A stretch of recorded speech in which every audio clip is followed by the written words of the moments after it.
Alright, Rebellion Souls. Today I've got a guild coin guide for you today.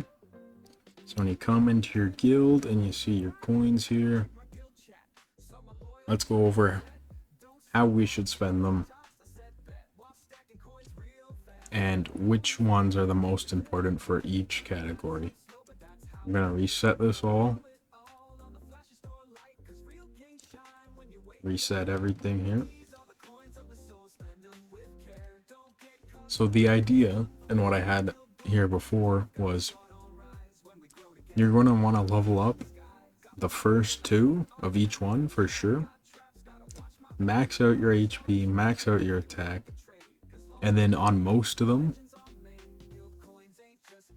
you'll level up your third, skip accuracy, you'll boost your max out your skill damage, skip speed, go max out Valor, physical, Valor trait. Okay, let's actually just go through each one and explain it. So, for your support team, if you're boosting a support character as your main, it's either going to be Tio, Oscar, or Aiko. Maybe Miu too. I mean, Miu will get the bonuses if she's on your team, but usually that's not who you're maining. So these three are kind of your DPS options here. For all of them, you're going to want to max out HP.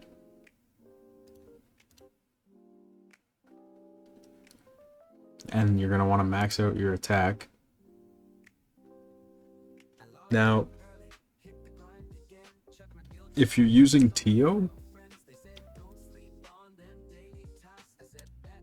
you can max out the crit, but the other characters aren't going to need to have a maxed out crit. But if you are using Tio, max out a crit. Only go to level 10 on this because you don't really need the accuracy. You want to max out your support skill damage. Bam.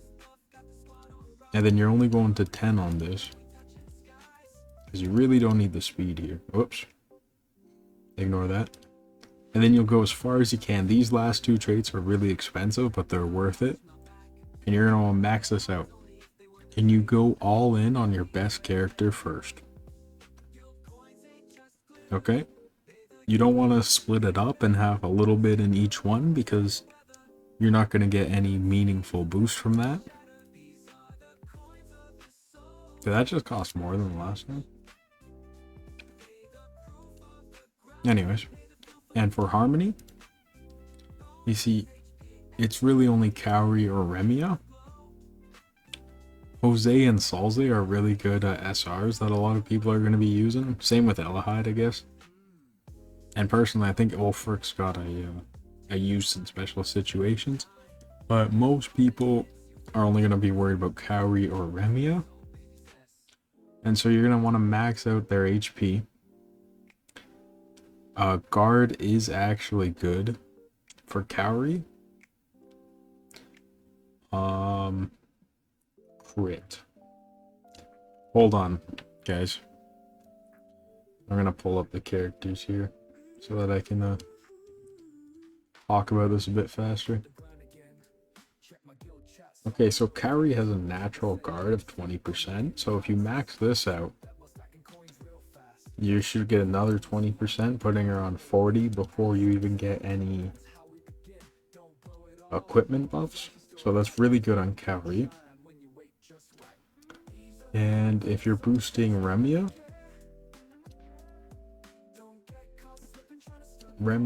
does not need... Yeah, Remia doesn't need the guard. So if it's for Kaori, you'll max it out. If it's for Remia, you'll skip this. And then crit, you'll also have to skip. I mean, these characters don't need crit. And then they don't need speed. Then you'll max out their skill damage, because that's their healing. And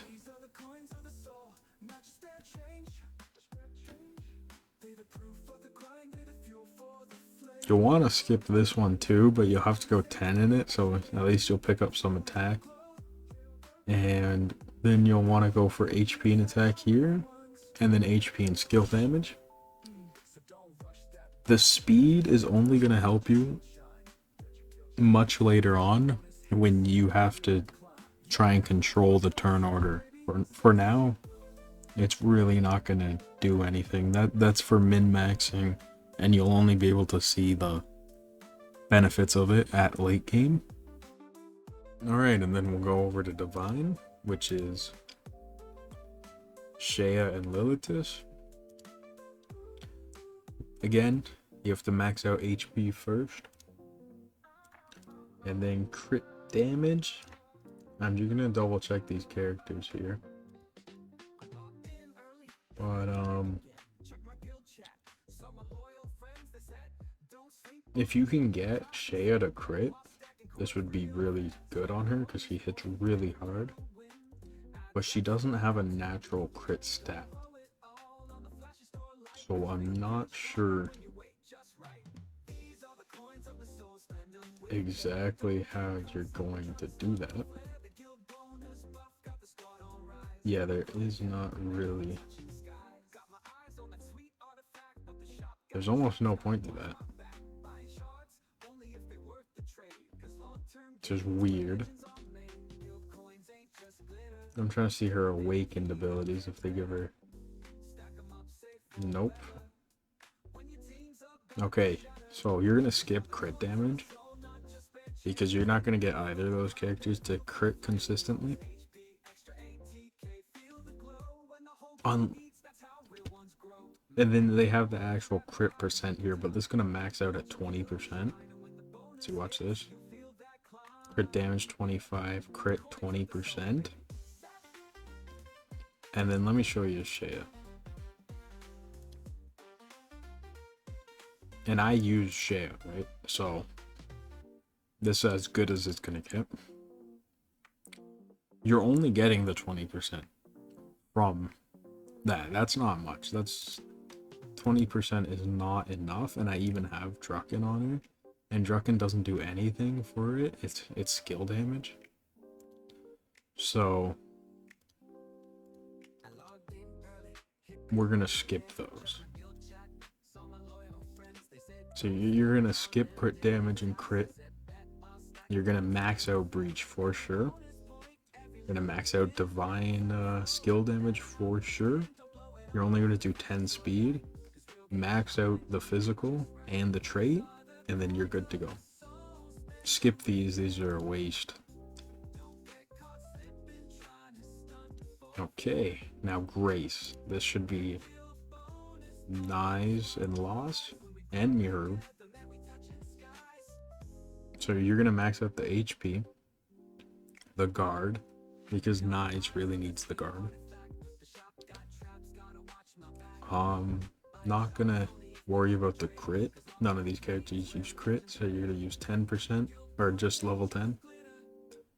Grace guard 2 because of how important it is.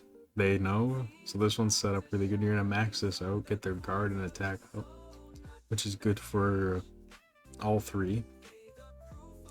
Skill damage, max that out. That's just always good to have. Speed, only 10 levels. Grace physical, max that out, 10. Grace trait, HP and skill damage, max that out. That's gonna be huge for Laos, and it's gonna help the other two as well. Miro needs health, and Nyes could always just use health. Helps him survive longer, get more guards in, and heal himself. Resilient is our power characters like Yui and Shizuka. You're gonna do HP and attack. You are gonna max out crit for these guys because they need it and they have natural crit, so it will be worth it. Only do 10 guard. They don't need guard, they don't have guard. It's not gonna do anything for you. Skill damage, max this out. Both of the characters rely on their skill damage. Speed, only do your 10 levels because you have to max out the rest first. But on these characters specifically, you can come back around and max out the speed only after you finish the rest of this. So you're gonna max out the HP and attack, and then HP and skill damage. For Valor, you'll do max HP, max attack. I actually use a Valor character on this, so we'll max out HP, we'll max out attack, guard. We are only going to do level 10 because let's actually look. Hold on. Because guard is Milady and Vander and Liliana. Neither of them, none of them use guard, and none of them have a natural guard. So we're only going to do 10 levels of this. And then accuracy, only 10 levels. We don't need to max this out first. Then we come to skill damage, and they all rely on skill damage, so we'll max this out. Speed, not very important again until very end of the tree. So you're only going to go 10 levels so you can get to the next one, which is HP and attack, and you're going to max that out. So that 20% attack HP is huge, and then you're going to get as much as you can in the last one until you can max it out. And then only once you've maxed this out, in most situations I wouldn't even go in and fill up the fill these, leave them at level 10, these ones that you have to pass, because they're not relevant to your characters. So once you get the last tree finished off, that's when you can move over and start leveling up the next character. And then you'll do that until you get to the end of the tree and follow my guide for that one. And then once you max that out, you'll go on to your third character and follow my guide for that until you hit the end. And then, you know, your fourth character and your fifth character until they're all done, and then you can start worrying about the extra stats or maybe even the advanced abilities. Alright guys, I hope this will help you guys out, and leave a comment on what else you want to see, and a like and subscribe goes a long way. So I'll catch you on the next one.